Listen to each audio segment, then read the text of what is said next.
Aqui é Jorge Joestar, o Ota King, e hoje eu falarei da série Ultra, que seria melhor sem Ultraman. Ultraman Z!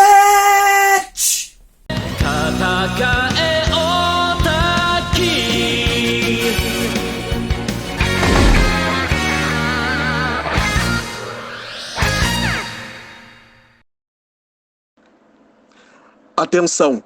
Esse vídeo infringe as diretrizes de pronúncia correta de Tokusatsu. Assista por sua conta e risco.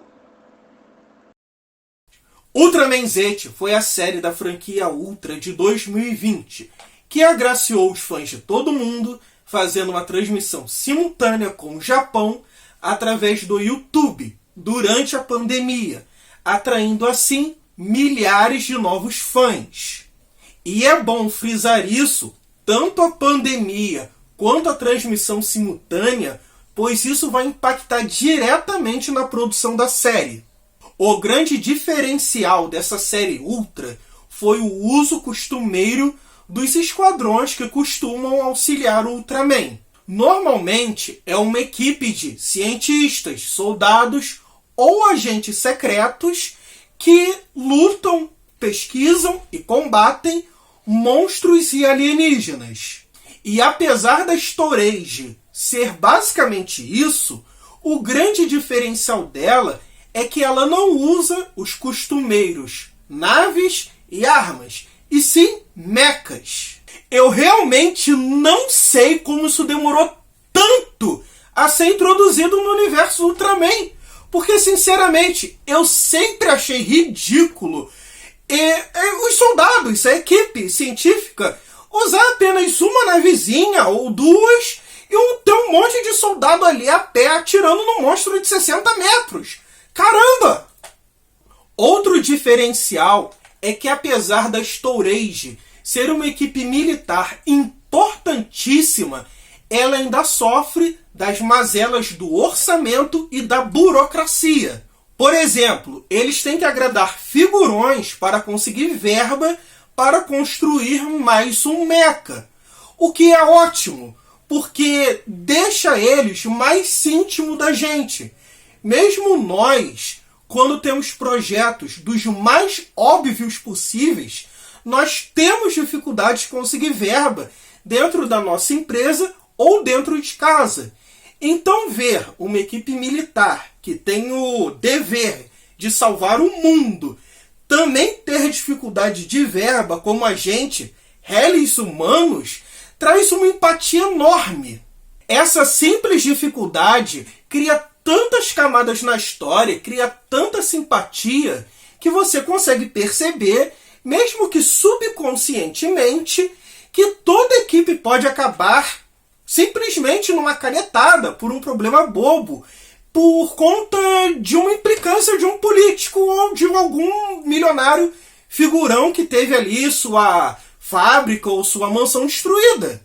O que me leva ao próximo diferencial. Logo no primeiro episódio, existe uma grande preocupação com as vidas humanas e com o patrimônio público e privado. O que é óbvio, no mundo real, o exército, mesmo num mecha gigante, não iria poder sair destruindo aí a cidade, matando humanos, por conta de um ataque de um monstro gigante.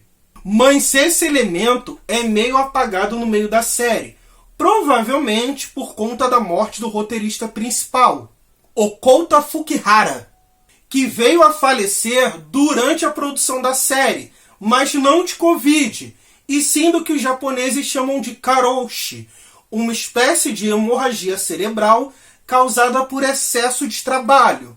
Lá no Japão ainda é assim, você trabalha até morrer ou até pirar. Ele havia deixado pronto os primeiros episódios da série e tinha esboçado quase tudo dos episódios finais.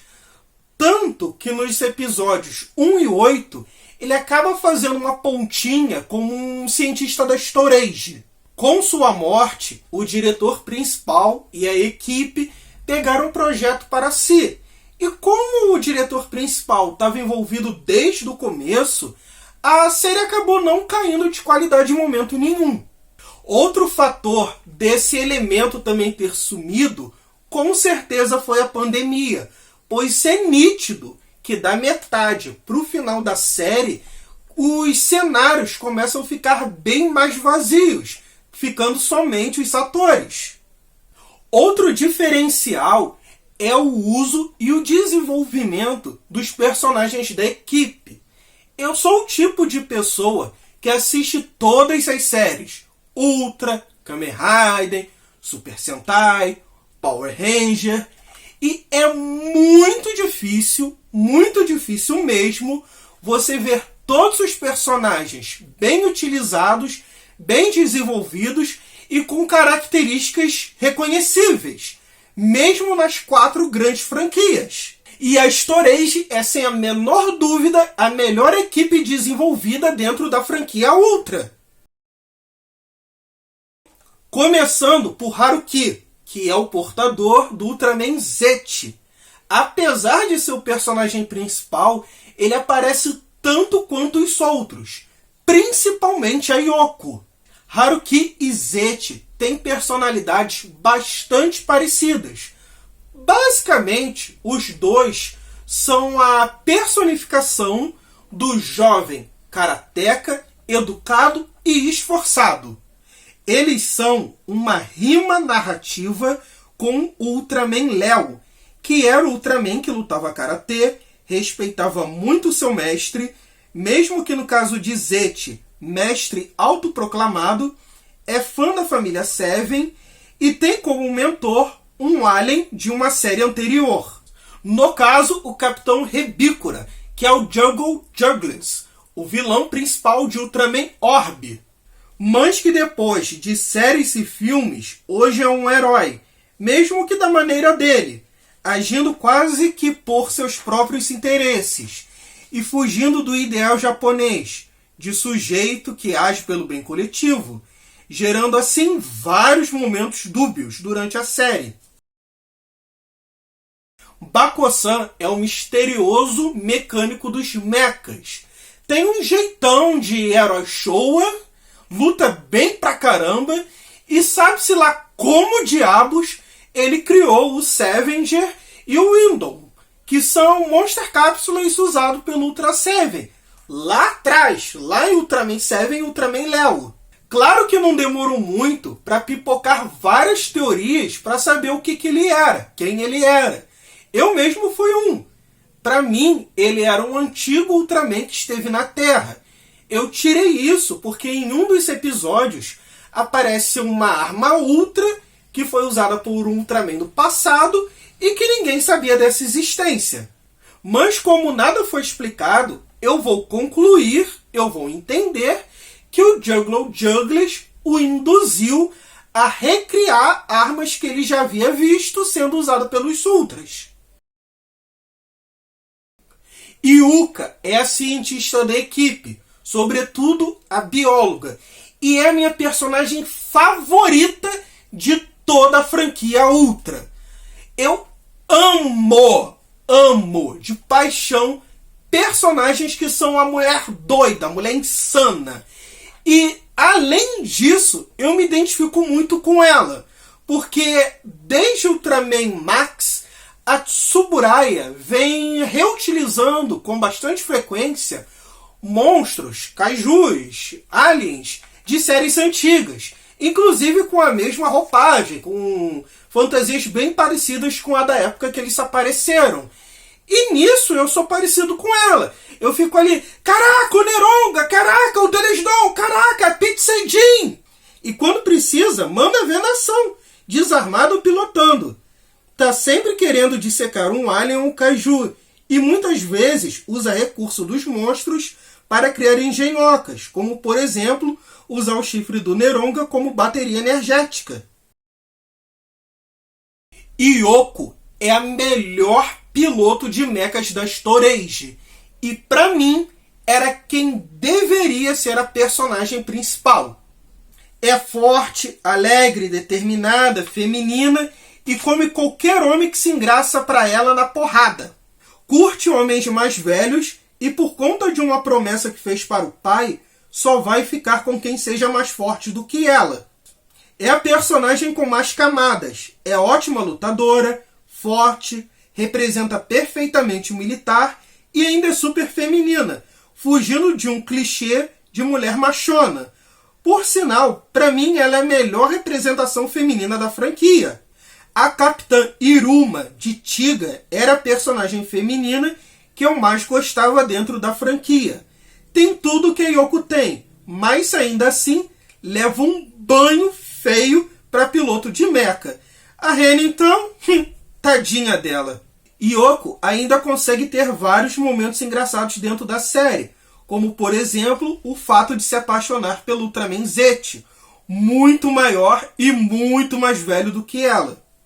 Ela ainda me lembra muito a Kane Yashiro, do filme Godzilla contra Mechagodzilla de 2002, que também é minha personagem favorita dentro da franquia Zilla. Yoko também é a primeira a se questionar algumas coisas, como por exemplo, no meio da série, a Storage captura um robô alienígena chamado King Joe. Eles o modificam e passam a usá-lo.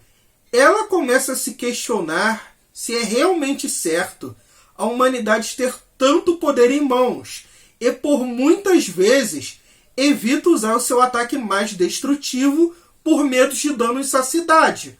O mesmo ela faz mais tarde com D4 e Ultranoid Zero.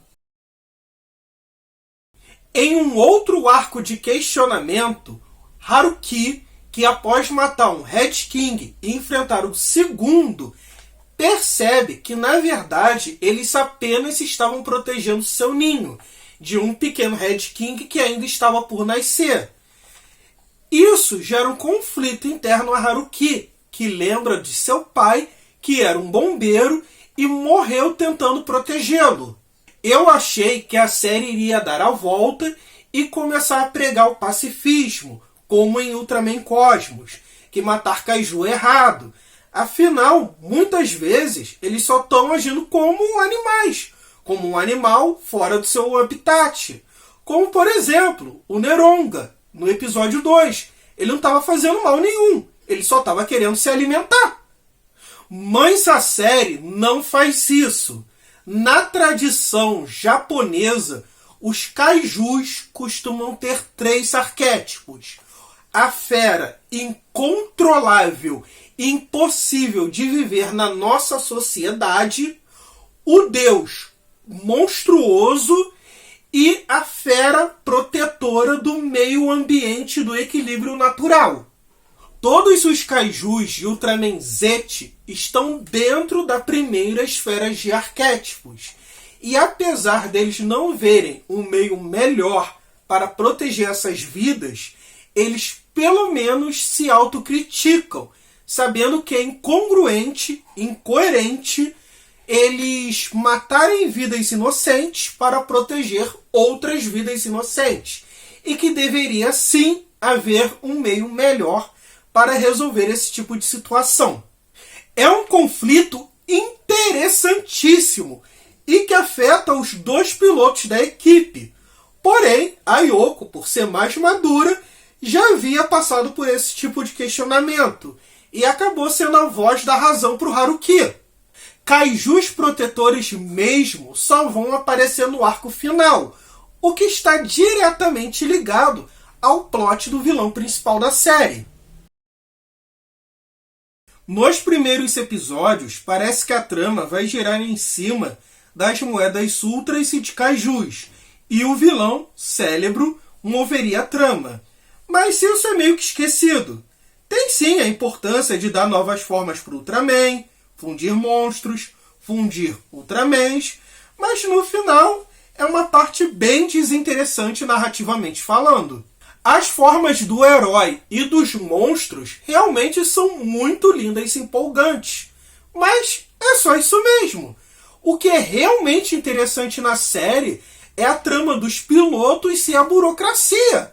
Não que os episódios, inclusive os que têm crossover com outras séries, sejam ruins. Pelo contrário, eles são ótimos. Mas o ponto-chave da série não são os Ultramans, são os pilotos e os mechas. O Scavenger, que é o primeiro robô, se aposenta e vira peça de museu no meio da série. E a gente sabe que ele só está sendo guardado para um momento-chave da trama. O vilão final é o Ultranoid Zero, um mecha baseado no Ultraman, criado pelos humanos através de força alienígena. O vilão Cérebro costuma invadir planetas, se infiltrar no comando militar e incentivar que kaijus despertem e ataquem a Terra. E a civilização cria armas cada vez mais poderosas ao ponto dela mesmo se autodestruir. Agora imagine que a série fosse 100% focada nos pilotos e na evolução dos mechas. Tramas abordando, mesmo que de forma leve, política e burocracia, questionamento do equilíbrio natural, o uso desenfreado e danoso de armas cada vez mais poderosas e, no final, viesse um vilão já inserido usando a política e a burocracia para roubar os mechas evoluídos e acabar com o equilíbrio natural. O que, de fato, tudo isso acontece com bastante impacto, mas com menos impacto por conta do Ultraman. E não reclame que não dá para fazer série Ultra sem Ultraman. Ultra Q e Ultra Galaxy estão aí para provar isso.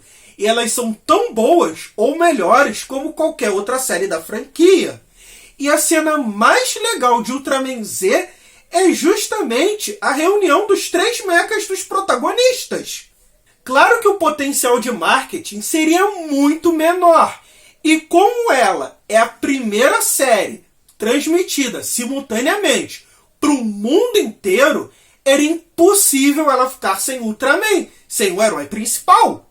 E eu não estou reclamando da presença do Ultraman na série. Muito pelo contrário, ele é um ótimo personagem. Ele é um personagem ativo e com voz. Um dos melhores Ultras, em questão de personalidade, que apareceram nos últimos tempos. Eu adoro o fato dele não ser um Ultraman grandioso, grande patrulheiro do Uchukai Bitai, um grande Ultra Brother. Ele está muito mais para um soldado que acabou de se formar e que tem que usar recursos de outros Ultramans para conseguir combater ameaças no mesmo nível. Torço para uma possível continuação. Uma continuação 100% focada na Yoko, na Storage e nos mechas. O que não seria impossível. Mais de uma série da New Generation ganhou continuação. E por que não acontecer isso com o Ultraman Z, já que ele foi muito bem aceito comercialmente? Enquanto isso, eu vou curtindo o Ultraman Trigger. Cara, como eu queria que na cena antes da batalha final, quando a Yoko entrega as medalhas para o Haruki, os dois tivessem se tornado Ultraman Z. Ia ter sido tão significativo mostrar que ambos eram protagonistas e se completavam. Iria até rimar um pouco mais narrativamente com Ultraman Ace, já que fingiram no episódio 19 que o Z não é o Léo da New Generation, mas sim o último, o Z, o Ash e o definitivo da nova geração Ultra, assim como foi vendido na época Ultraman Ace. É isso aí, pessoal. Se você curtiu, deixa seu like, se inscreva, compartilha, comente. Se você não gostou, dá dislike, compartilha em grupos que você acha que também não vão gostar, me xinga nos comentários, se inscreve para ver as próximas merdas que eu vou falar.